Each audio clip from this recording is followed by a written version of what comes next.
Very, very warm welcome and very good morning to everyone to Executive Insights by Mediacorp. We're so excited to have I'm so excited to have Kelvin and Diogo to talk more about social media trends that we can watch for in 2024. Kelvin needs no big introduction. A lot of you would know him as Mayiduo, one of the very popular content creators in Singapore. He's been spearheading Double Up as a leading force in this whole new generation of Mandarin content creators that to learn from him to see what's on his mind as a content creator. Also with me today is Diogo. Diogo is no stranger to the creator economy, has been leading and founded Bloomr.SG for a long time, and working with creators, doing social, and built entire Bloomr.SG MCN, one of the largest here in Singapore. So with that, I'm going to pass the time over to Diogo, who's going to kickstart our session today. Diogo?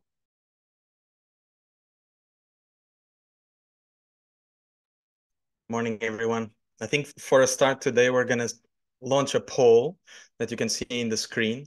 I want to get a feel for everyone involved and everyone looking at the content today. What were the social media trends that impacted you the most in 2023? So you can choose Barbenheimer. Of course, that was the big film tentpole that happened last year during the summer with Barbie movie and Oppenheimer. Then we had Tube Girl that made its way to Singapore a couple of weeks later. Girl Math, which has been converted to Singapore Math, to Boy Math, a bunch of different variations, right? You had the Grimace Shake that was a little bit more surrealist type of trend that also made it to Singapore.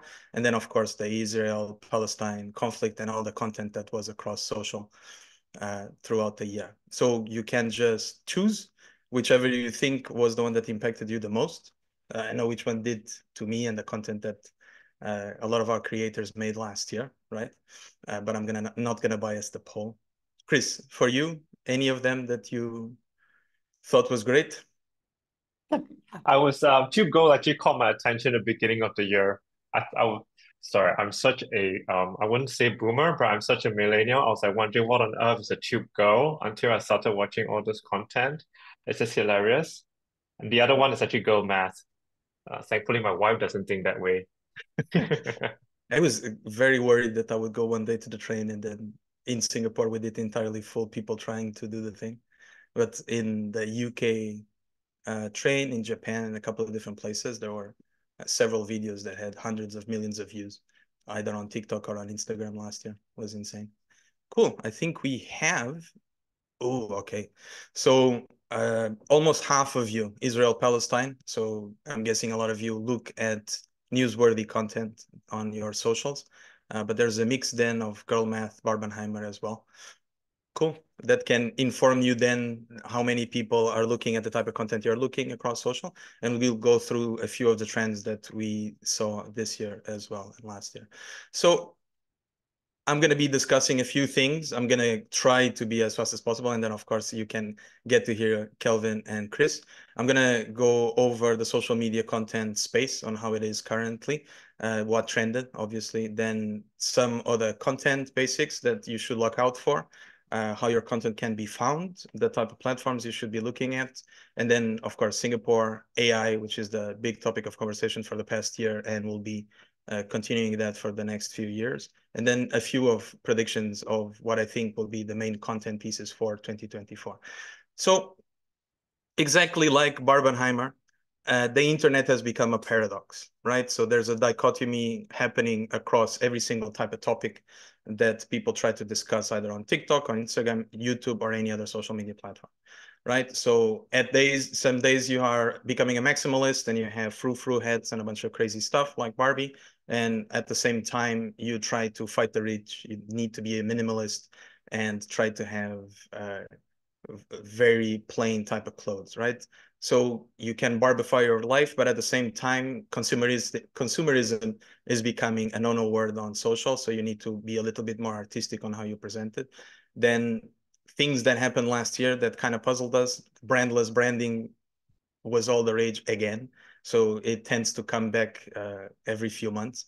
So the idea of de-influencing yourself also became pretty popular. But the reality is that the most followed and most engaged accounts across the world are still creators, KOLs, and influencers. Last but not least, of course, you need to make content that has a creative edge, that's fun, that's entertaining, but at the same time, you can't be blatant about your advertising. So we're constantly having to accept this madness of the paradox, trying to predict how we can be defeated across our content, but every time you just pivot to then what becomes the trend that is happening. So that adaptation needs to be faster and faster on a day-to-day basis. Of course, you don't have to worry too much about it, right? Because I can tell you that the next generation, Generation Alpha, is looking at content that has nothing to do with the content that I'm going to even discuss today, right? So if any of you has a child below the ages of 13 or a young teenager, they will know what Skibidi Toilet is. It's an entire series about a man inside a toilet fighting the man, the big brother. I can tell you that that series on YouTube had more than 65 billion views. And at a certain point last year, it had more views than Mr. Beast even, right? So it's a piece of content that is extremely surrealist, extremely disruptive, right? That sometimes is violent, but of course, you as parents need to take care of that.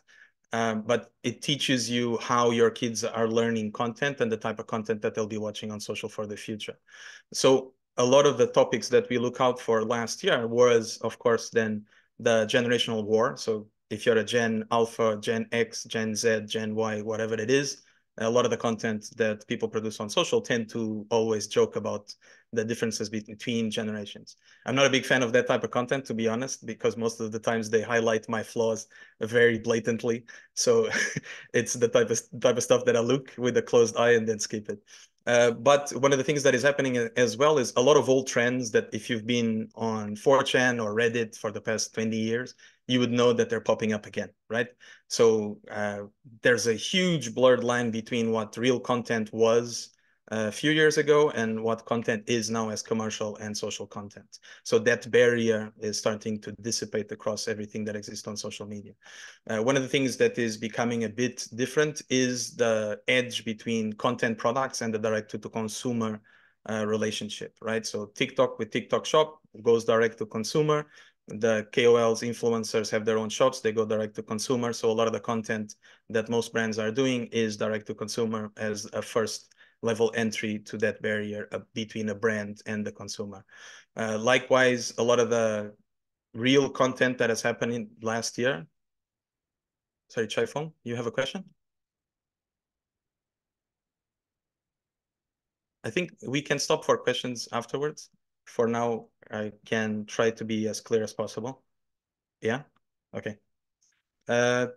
Can one of the last things, of course, is to mention that you should stop gatekeeping the type of relationship that you have with your customers, the type of USPs you have as a brand, and the type of content that you want to make on social media, right? So that means that, like the points before, that barrier of entry needs to be seamless across the social media content.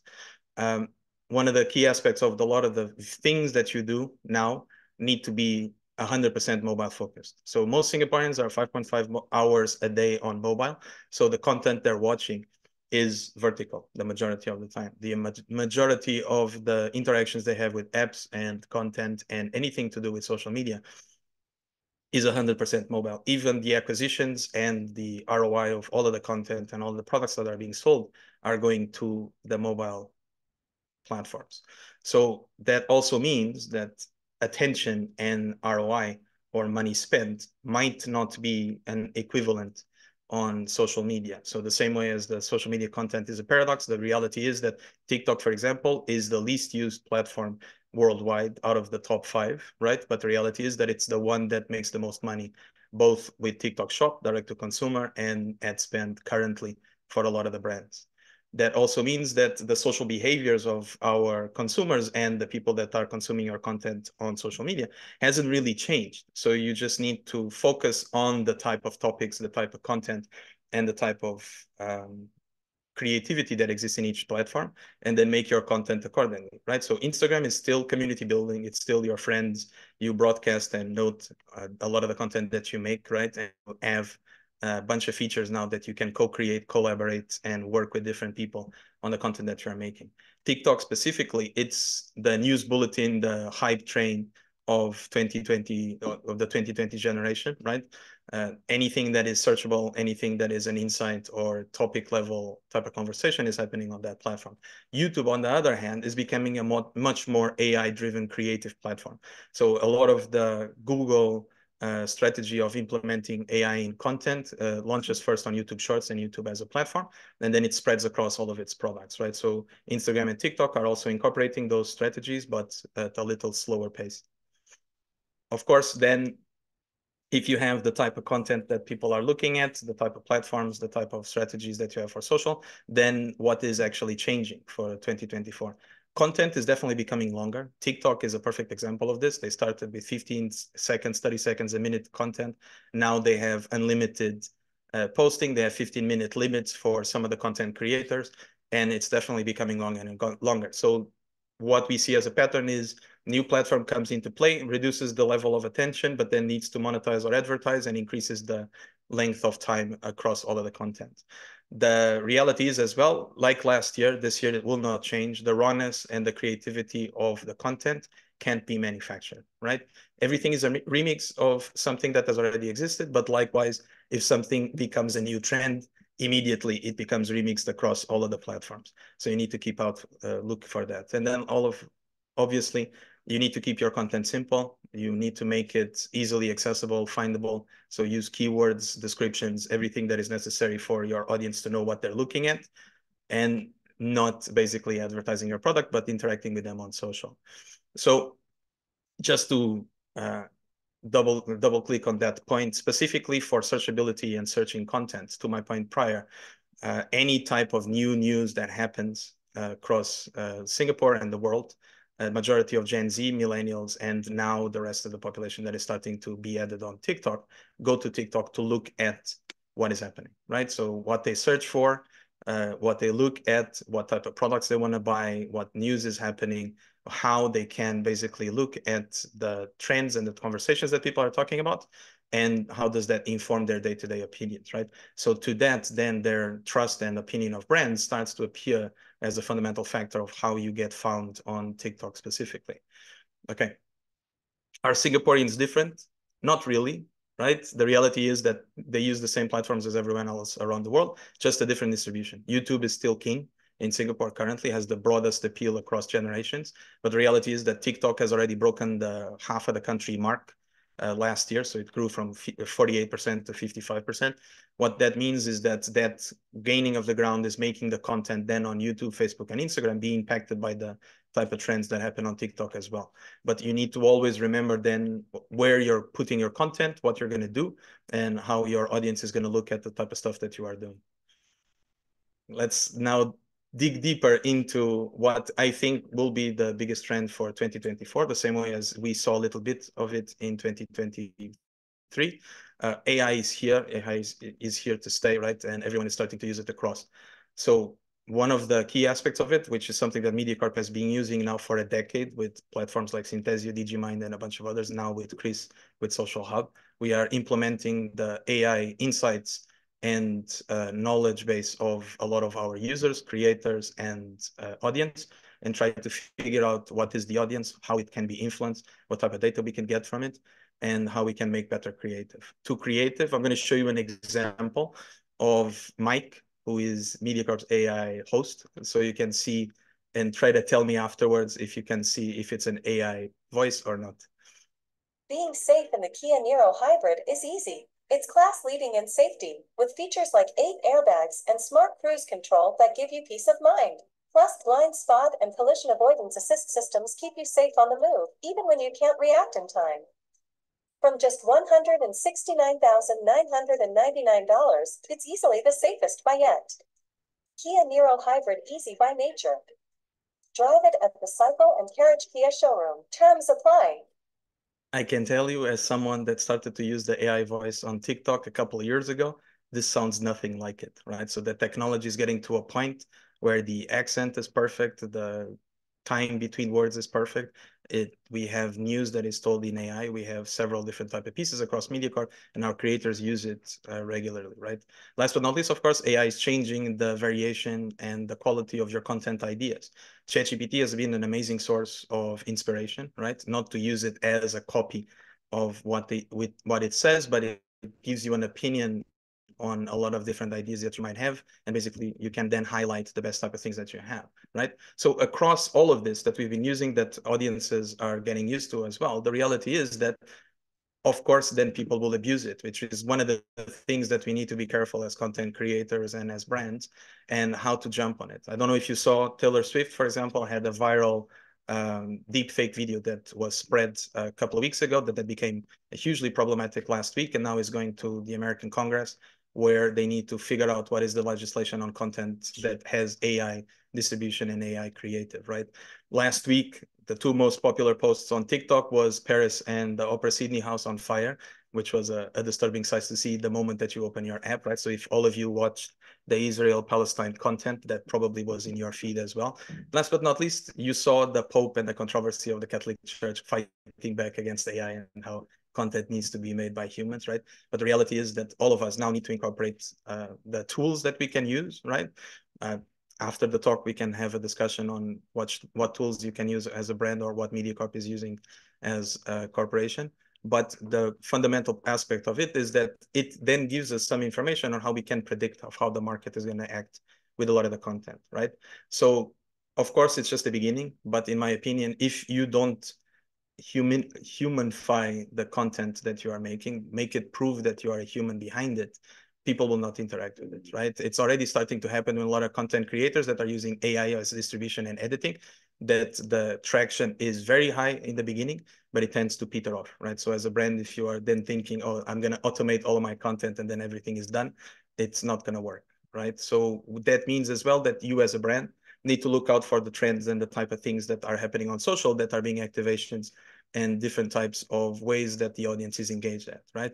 So one thing that is happening a lot in the US, in the UK, in Korea and Hong Kong are creative brand drops. So collabs between brands and specific KOLs or influencers or people that everyone knows, and then basically create a drop. So in your account, you say a specific time, people need to go to a specific place, right? And you have that interaction, and the division between real and digital stops happening, right? So then you drop your product and it basically blows up on social media. The reality is that brands cannot just jump on trends as well, right? You need to participate and change the narrative a lot of the time. So that's a lot of the stuff that Bloomr does as a social media content creator, and the content that we do with our creators is, okay, I understand the trend, but let's try changing something to something different. One thing that is starting to pop up across my feed and across a lot of international accounts, right, is the idea that real people are now the KOLs, right? So if you're an engineer, if you're a flight instructor, if you are a whatever it is, a lawyer, right? There are accounts that are getting hundreds of thousands of views on a daily basis, just because people are curious about what that lifestyle is, how that is similar to what you are doing, right? So that idea of rawness in content, idea of rawness in what you are doing, it's becoming more and more clear. But the reality is as well, when you want to then watch more creative content, more lambast and atas versions of what you want to look at, you have people like Mr. Beast and all the other types of content creators in Singapore and around the world that are extremely effective at making that content. And Kelvin is going to give you a couple of examples of that later. My last few points, of course, brands are becoming a lot more comfortable with talking on social and being reimagined by the public, which I love that, right? So it means that that barrier is disappearing. If you see content creators redrawing your brand, making fun of your brand, you should take it as a matter of pride rather than anything else, right? And play with them, right? The behind the scenes stuff, our day-to-day stuff, the shows and everything, it can't be tailored anymore, right? It can't be scripted, so we need to be careful with that. Last but not least, of course, is the disruption of how we create stories. So if you are a content creator on TikTok, everyone is talking about hooks, right? As a millennial, you know that's your enticing incident in any type of content. For any script writer, right, it's just the reason for a scene to exist. So it's not really a prediction, right? And even AI Diogo can tell you that. So if you look to the left, that is a completely fake representation of what me as a person would be as an AI recreation, right? So that content is still cool, but you still need a human behind it. So one of the things that I want you to take away out of the conversation is you need to accept the madness. You need to accept that even gatekeeping your content and your experiences doesn't work anymore, right? You can be exclusive, but you need to make the content appreciative for the audience that is looking at it, right? Your videos are going to be longer, so asking for 15, 30-second ads is not going to work, right? You need to make your USPs a lot more embedded to the content that you're making and searchable. And obviously, look for mobile rather than making horizontal videos that are on a grand scale that you can barely see anyone's faces. You need to look for actual interaction, actual faces. Your product, when it appears, can't be blatant, right? So there's a huge shift in that type of deliverable. Last few points, of course, even though platforms that have the most attention might not be the ones that are giving you the highest ROI, those are the ones that you need to focus if you want to be at the top of the funnel. The lower part of the funnel, you then need to incorporate the strategies that you have. Singaporeans, of course, are still on YouTube, still a huge platform in the country across generations, but TikTok is keeping pace. TikTok is growing as much as possible, right? Use your AI creatively, don't abuse it, right? Don't think that it solves all of your problems because it will come to bite you in the bottom afterwards. Last but not least, of course, the brand and the audience gap, you need to accept that across social, it's becoming shorter and shorter. So that communication, that content, the type of deliverables that you have, you need to accept that UGC and conversations with the audience are going to change a lot of your perspective on what you're doing, right? So hopefully that gives you a mindset of how we're looking at things at Mediacorp across what SocialHub does, right? And of course with Mayiduo and the content that he does that he's going to discuss with you in a bit. So thank you. I'm handing it off to Kelvin. So he's going to give you another poll and you guys can interact with him moving forward. Thank you, everyone. Thank you so much, brother. Thank you, thank you. Okay, come. How do I activate this poll? 1 second. Okay, guys, I'm Mayiduo. Before I start, maybe you can help me with a vote. KOL is difficult to work with because we often hear stories whereby vision of brand and KOLs don't align. So just a generic poll to see how is the Singapore KOLs doing. So is it easy for you to, are you easy to work with, Kelvin? Wow. Somewhere in the middle, I feel. Somewhere in the middle. Somewhere in the middle. It's normally the alignment of things. You know, one of the interesting questions that popped up also is that KOLs are building on what Diogo was saying. There's just so much change in the landscape. But one thing for sure, things are more social. We need to socialize and work with KOLs. This is such an important question. But on a side note, one of the questions that popped out in the Q&A is that what do you think are some of the emerging social platforms that are gaining your interest as a content creator? I think this one very apparently is TikTok.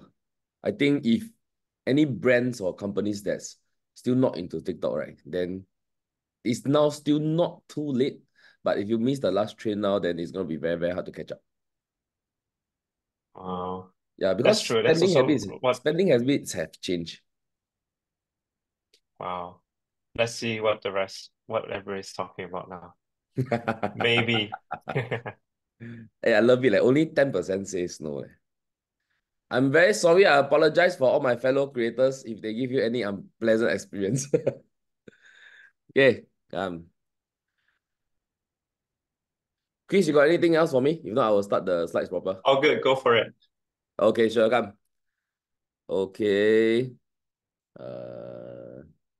Okay, so for my sharing, it will be from the KOL's perspective. So you might find me familiar before I cut my hair. I appeared in Shopee 99. I'm the fat guy dancing beside Xiaxue. Then maybe more frequently, you might have seen the news yesterday where I bought 7 Rolexes for my guys at my interior firm. Okay, so I run a few businesses and at the same time, I'm a KOL. So I generally understand both perspectives when it comes to business. Okay, so what I'll be sharing today will be mainly on how KOL function and how we can better synergize the energies between brands, companies, agencies, and KOLs so that everybody can produce better content, achieve better results. Okay, so for myself, I started out in 2019, and we spearhead probably the biggest Chinese channel in Singapore now. And partly why we managed to break out, right, is because we spotted the trend of mobile earlier. So for my end, we don't really do landscape videos. Okay, so landscape videos are the ones that normally goes on YouTube. Okay, the ones that you view it like that. Okay, the ones that view it like that. So when we started out in 2019, we started doing content that is for mobile, which is like that. Okay, so given the increasing trend of mobile users, more and more people start to get used to watching mobile size content. So that's one of the key reasons why we are able to break out in TikTok era.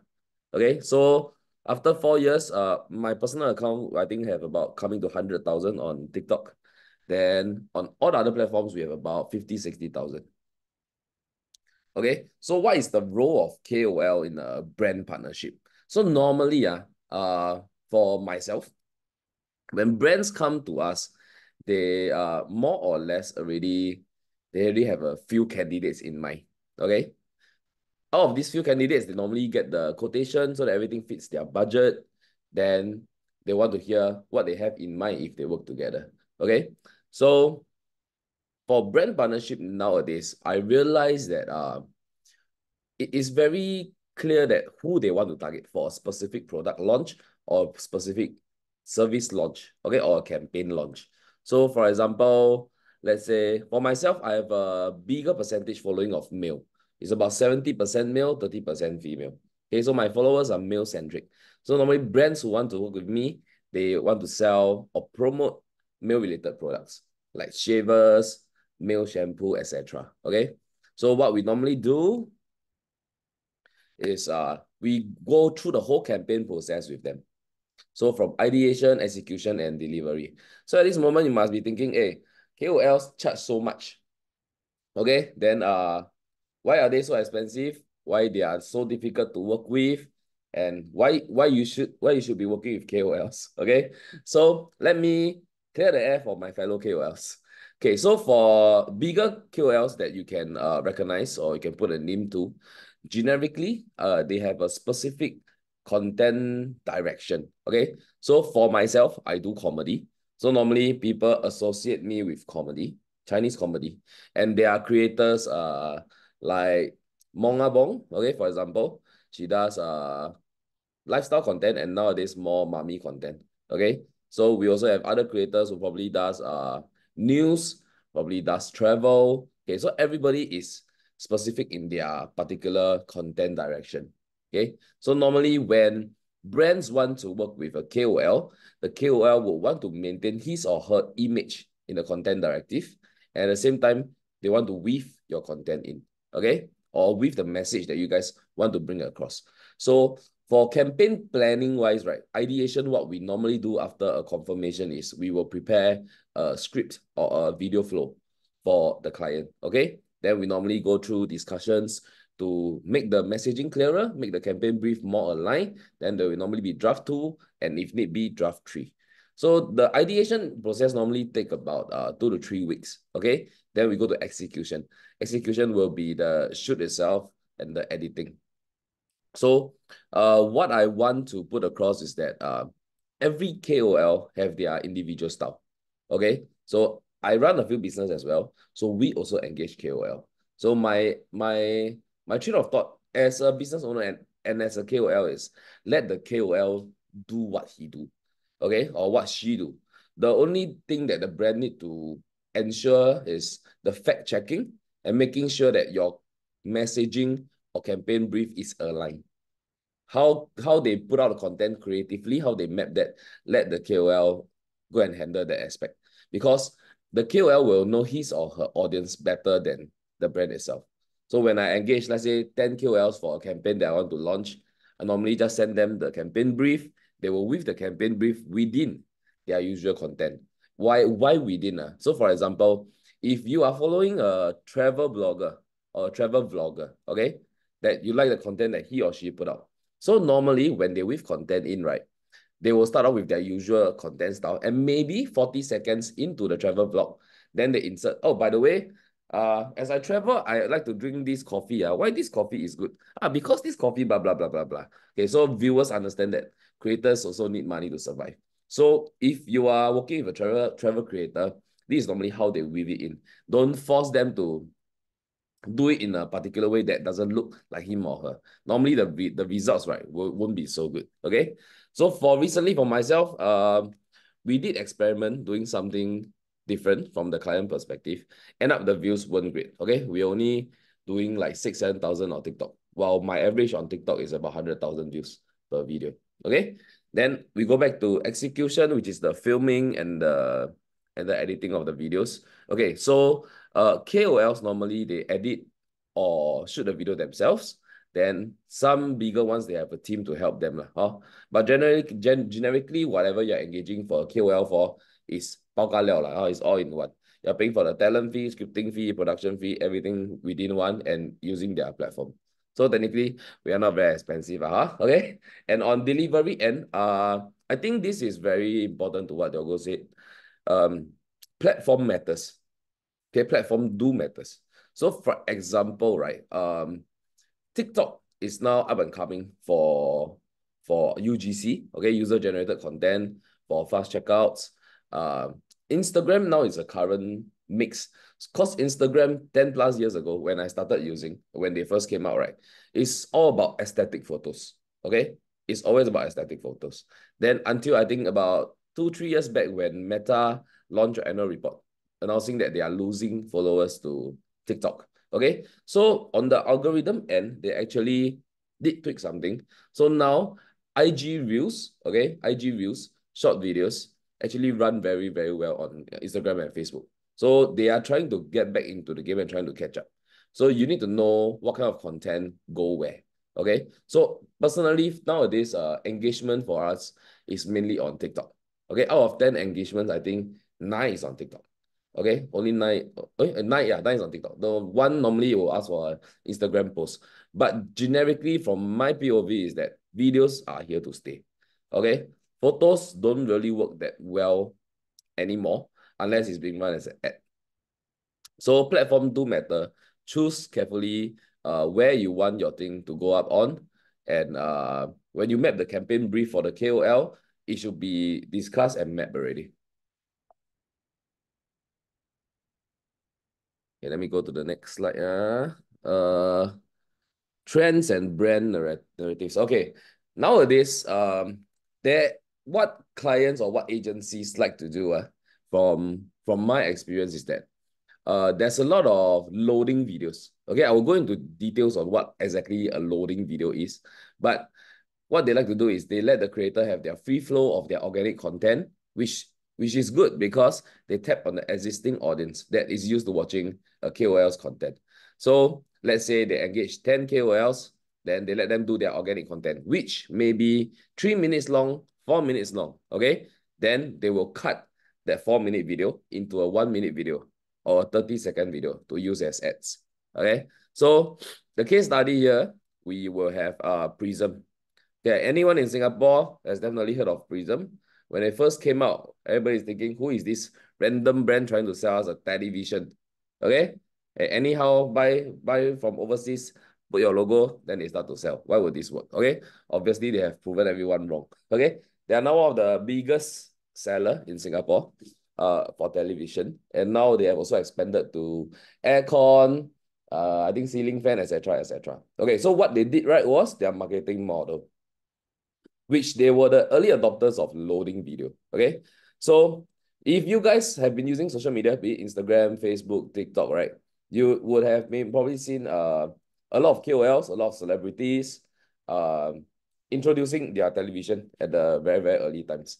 And more recently, if you have been using Facebook, you might have seen my face quite a bit, because currently what we are working with client is always video plus loading to achieve the maximum result.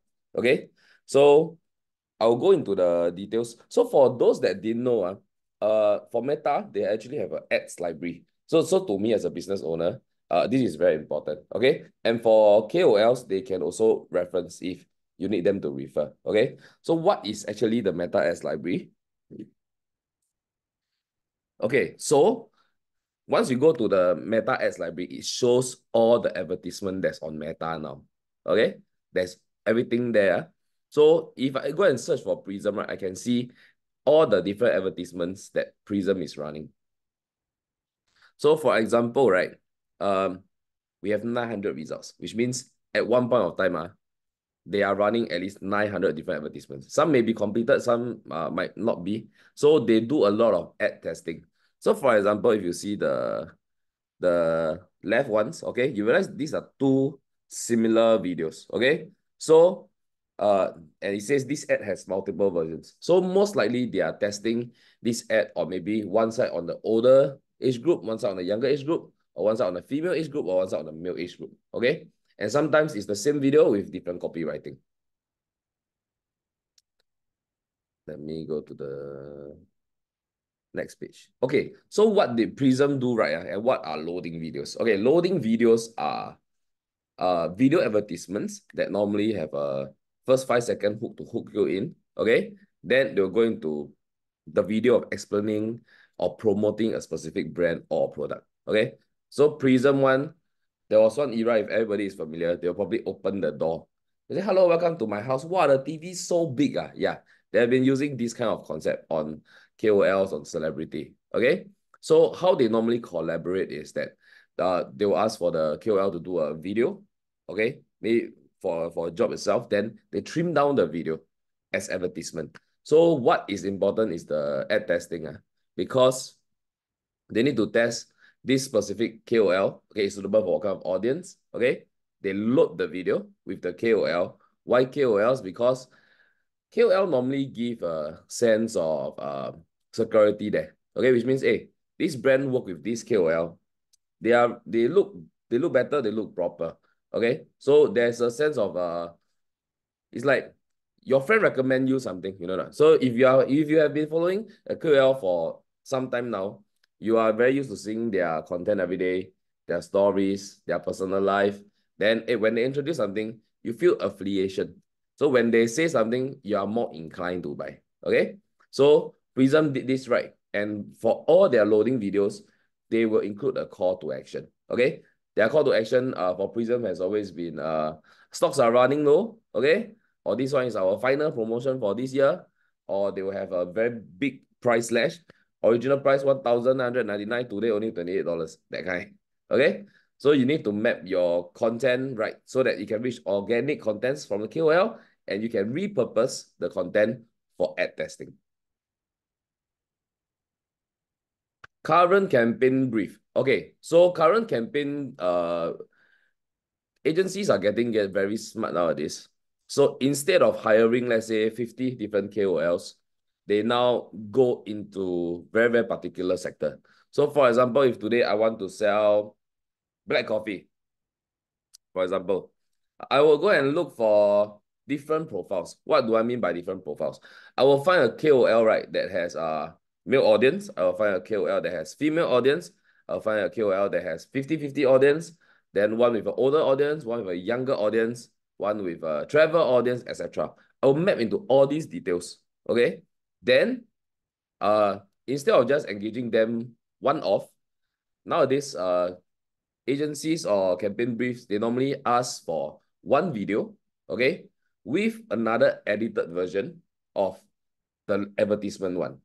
Alternatively, one organic video plus raw files of the video.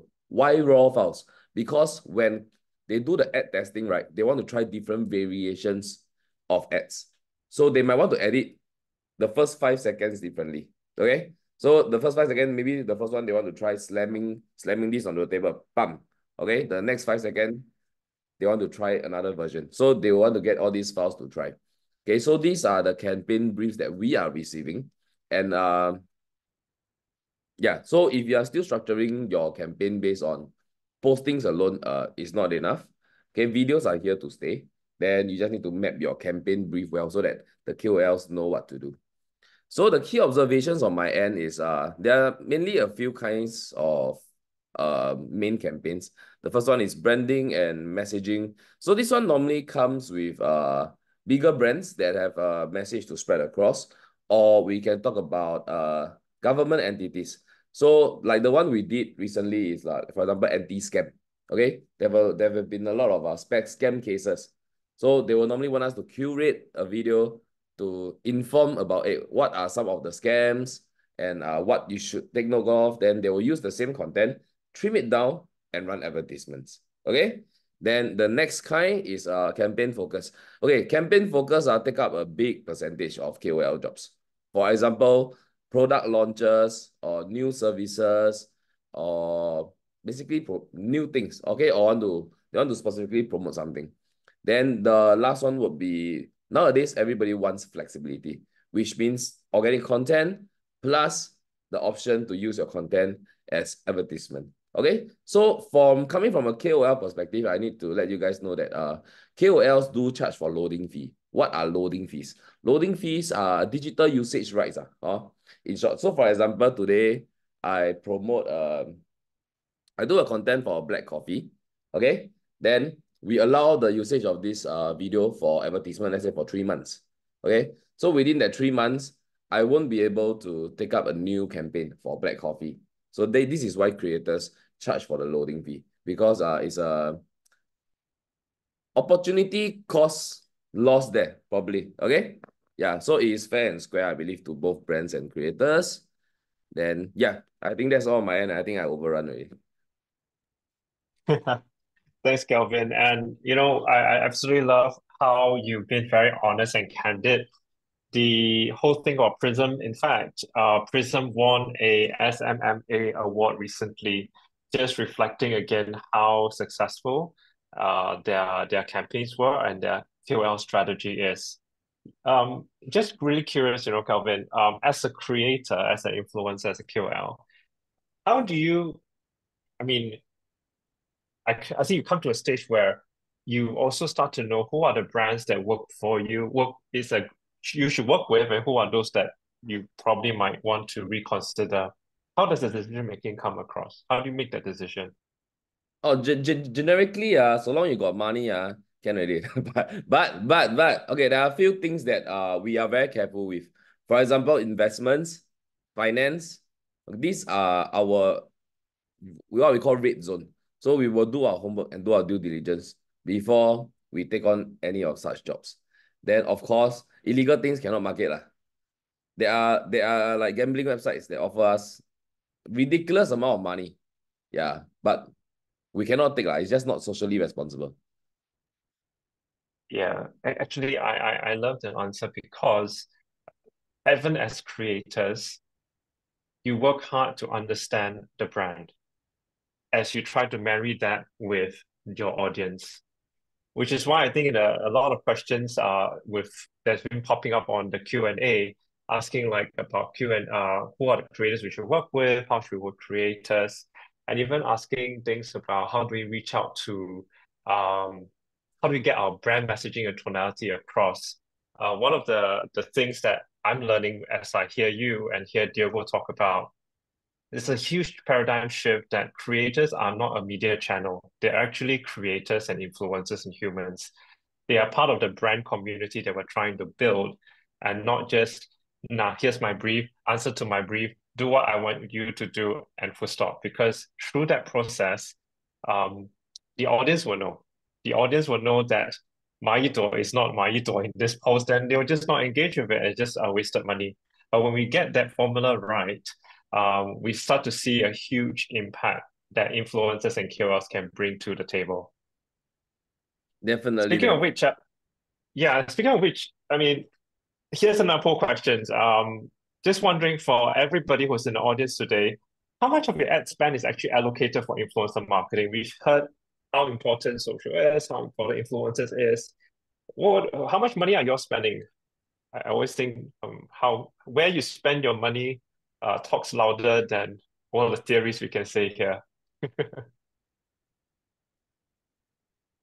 I think the market is pretty much shifting to influencer marketing, especially these past few years.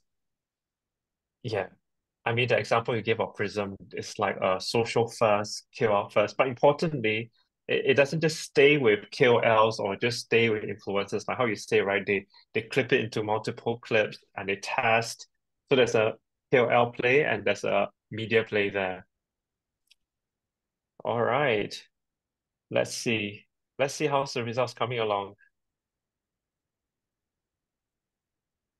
Ta-da! 10 to 20%. Wow, most of you are spending more than 10%, and that's quite an interesting shift. In fact, one of the studies by eMarketer conducted last year, on average in Southeast Asia, marketers are spending about 20 plus percent of their overall spend on influencer marketing. And this brings me to the whole next topic here about why this becomes so important. The thing that Mayiduo was sharing earlier on about how he marries the content and then the brand, the open the house, welcome to my home, prison TV. Because people are no longer just searching for information, which is what we used to do, websites, Google search. We went to this season where we search for people. We search for who's following who has a bigger reach. But nowadays, even when you find the right people want to be entertained. They don't want to just be informed what is the USP of Prism TV. They want to know what's the reality of Prism TV in Mayiduo's house. They want to be entertained through the process, which is absolutely why I love Mayiduo's content, because it's funny, it's hilarious, it's entertaining, but yeah, it seeds in the information, which is why creative and social SEO becomes such a big thing, which is one of the things that Diogo shared earlier on about searchability. And this is incredibly important for you as a brand because 68% of consumers' purchase intent are now driven by influencers. This is a big part of the whole reason why we're even doing this. The people that you work with, the influencers that you work with, they are engaging their audience for you. They become a mouthpiece for you. And through that, because of them being a human being, them being a consumer as well, they became a trusted, authentic voice for consumers to decide and even make a purchase. And this isn't just limited to e-commerce conversions. Influencers are also impacting online as well as offline conversions. All these numbers that you're seeing today from these few slides are actually from a survey that we did with 500 over Singaporeans just a couple of months ago here at Mediacorp. And it's actually quite an interesting point for us, and in fact, an interesting point for us because we used to think that digital just connect to digital and we start to attribute it because we all live in the attribution model thing, right? But more and more we realize that because of influencer marketing, things are actually impacting beyond just your usual platforms already. And, whoops, oh no, I need help with the moving back to the last slide. Okay. So, and even as they go online, offline, the reason why they make the purchase, one, influencer, second of all, is the usage of promo codes and affiliate links. There used to be a season when people think, oh, it's so difficult to use affiliate links. It's a bad user journey. People cannot remember the promo codes. But through our survey, we realized that 70%, 7 in 10 purchase products because there was a discount code affiliate link provided by the influencers.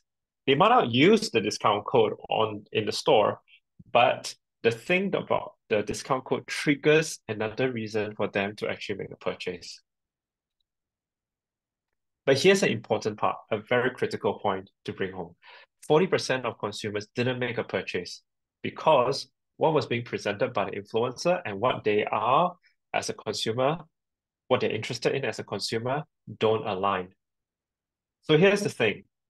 If I'm to get Mayiduo to promote something that I just know that Mayiduo just knows doesn't work with their audience because he knows his audience better than I do as a brand, it's just not going to work. We're trying to force feed something in.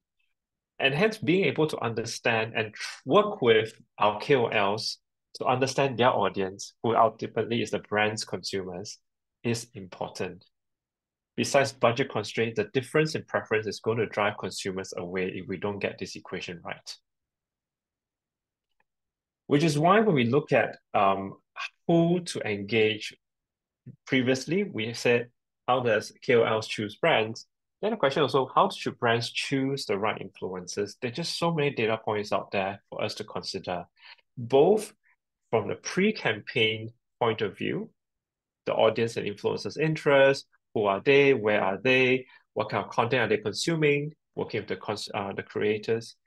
Then there's also post-campaign data, which often we don't spend too much effort on. We just look at some of the key metrics like engagement rate and reach rate, and we decide and make a decision that it's a good campaign or not. Just take, for example, if you look at this picture on the left, which is one of the pet influencers in Singapore. Make a quick guess. How many followers do you think are actually of this influencer is actually based in Singapore? You just type it in. Make a guess on your head. Can you type it in? No, they can't type it in, right? Is there a chat function that they could type in? Okay. Can you just make a quick guess? 10%. Thank you. That's a very good. Actually, that's the correct answer. In fact, 20. Any more?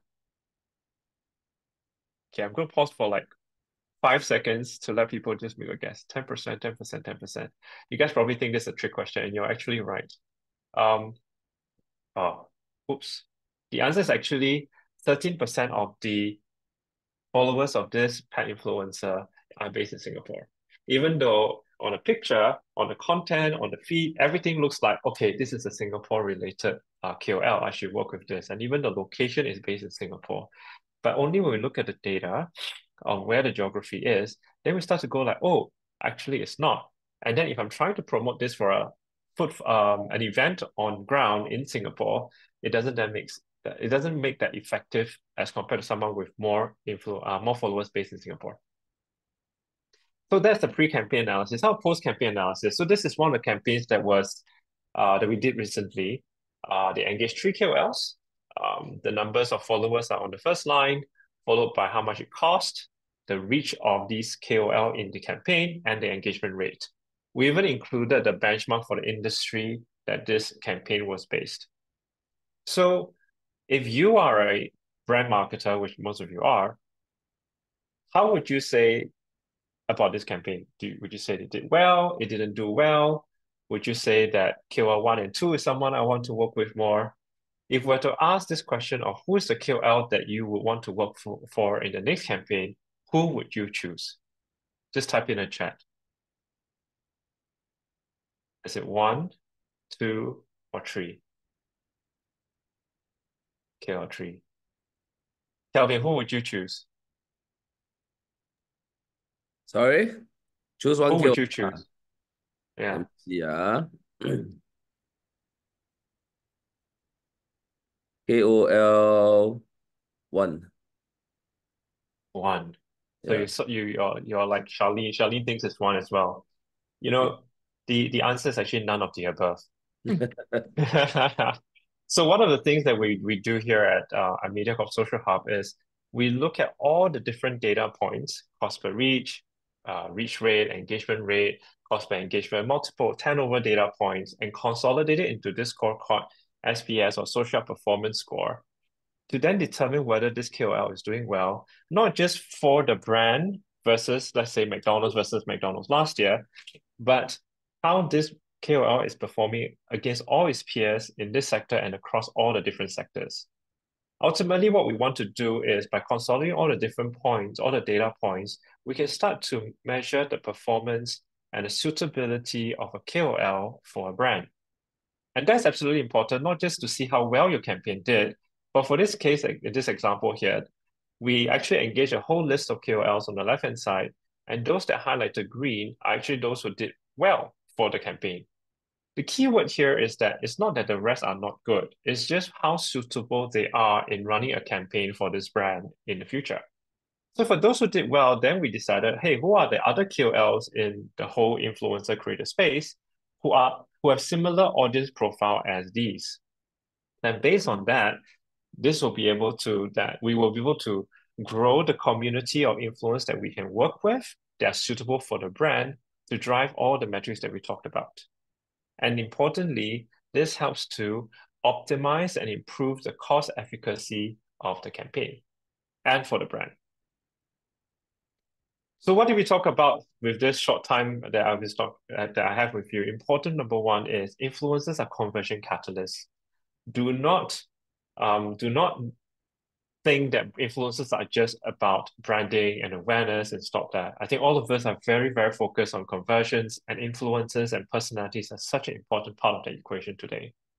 But what is just as important is alignment.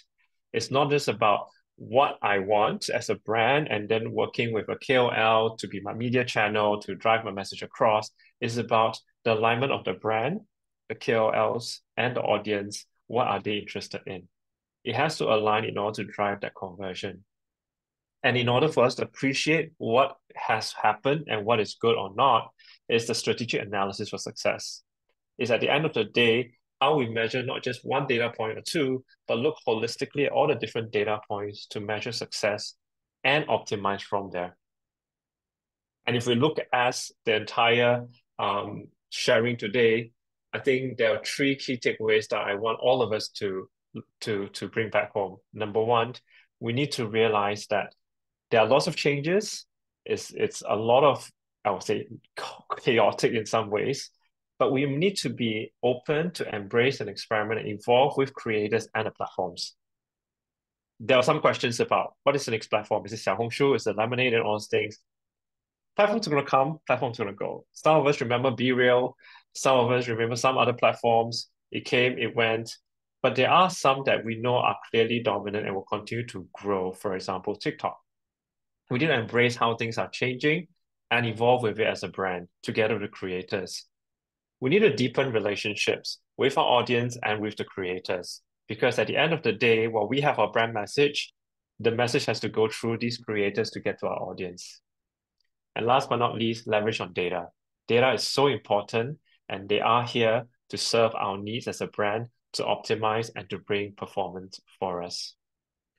I've been told we don't have much time left. So what's going to happen is, I don't know, Jade, the organizers, do you think we should answer some questions or should we just, we should just take one question, right? Okay, let's see. Hello. Let's talk about. Yeah, so maybe Sorry? we take one question. We take one question. For the rest of the questions, we have a lot. Thank you so much for being sticking with us throughout the webinar. We will answer the questions at the back end, and we will post the questions. We will post the questions and answers on the website as well. So, Chris, I'm going to hand it over to you. You choose a question, and for the other speakers, okay? Right. I think I love the aligning brand messaging and how we can align brand messaging and tonality between KOLs and brand. Especially, I think there were questions also about if I'm a luxury brand today, or how do I ensure that my brand voice is not lost in the process of working with a KOL? Diogo, any thought? Yeah, so one of the key aspects of what I was demonstrating with that barrier that's breaking across brand and the social audience is that creators themselves are at a high output or high throughput in terms of amount of content, type of content, how they're making it on social, and brands are at a much lower throughput, right? So the thinking being that the more the brand can align their content to what the creator is already doing prior to engaging a creator or a KOL, the easier the relationship will be in the long run, right? So Kelvin knows this. If Prism is making a campaign with 50 different creators, 100 different variations, right? When they come to him, it'll be an easy relationship because he already understands what they're doing with other creators, sees their USPs, and then adapts to that mentality. But if a brand is non-existent on social, is never willing to collaborate with any other brands other than just blasting out very tactical pieces of information, you need to slowly build that amount of content, that relationship, so then you get better and better brand values, brand attribution across the content and the relationships you have with your KOLs and influencers. Kelvin, any thoughts? I think a lot of times people will think that, hey, if you use this or that person, will my brand look like overly what or underly what? Actually, most of the time when generic consumers, they perceive a brand, right, is on the brand's personal social. Okay? Because you have to understand that KOLs, when their numbers convert, which means their followers align with what you have been trying to sell, what you're trying to put out, then the conversion rate is good. Okay, and probably a good content was done up. But before they buy anything, they will still go to the brand's company social to take a look. Hey, what is this brand about? Yeah, so the KOL that you work with won't dictate exactly what your brand image is. So the tonality and the messaging here is really more on, for example, if your brand is all about household products, you might want to have the entire video setting in a house. Okay, that are some of the things that you can align. Yeah, but don't let that thing to be so fixated lah. So long the content is not overly offensive. Okay, when we talk about raw and offensive, is different. Raw content works now. Okay, but not offensive content. Yeah. So long on the brand end, agency end, do your fact checks, make sure that the data is correct, the information you're putting out is correct, then I think creative work lead to the KOL. Thank you. Well, like we said earlier on, right? Creators and influencers are part of a bigger media marketing strategy. They're not a media channel. With that, I think we've got to end today's webinar. Thank you everybody for all the questions. We will definitely follow up with them on EDM and also with a link to the videos and the answers to those questions. So thank you, Kelvin, thank you, Diogo, and thank you everybody for being part of this morning's Executive Insights. I'm Chris and tuning off now.